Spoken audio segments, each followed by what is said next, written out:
Так, ағайындар, армысыңдар.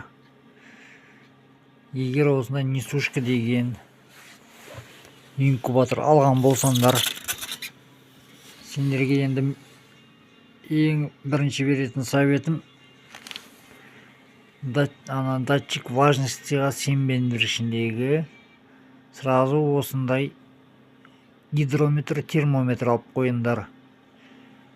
Өйткені мына инкубатордың куриныйға қоятын болсақ, положениясына онда 38 көрсетеді.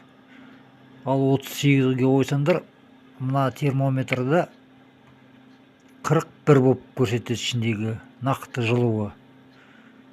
Сондықтан да бірінші очередь мына гидрометрді алып қойып алыңдар. Сонда бұл дұрыс көрсетеді. Мына жақта 35-те 2 қылып қойдым. 35-те 2 температурам қойып едім андроидпен. Ол мына жақтан үстіңгісі 37-де 5 көрсетті. Ал мынау ең астыңғысы этажы 36-да 9 көрсетіп тұр. Сондай жағдай, ағайындар. Бұның ішіне мен 250 салдым да басында.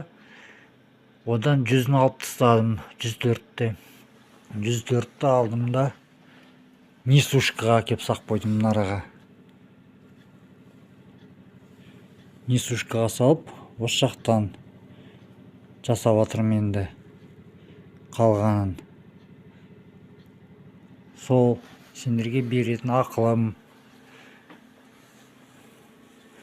Ал былай негізі жақсы. Только осы температурадан ғана ма жетекшені бөлдіріп алуларың мүмкін.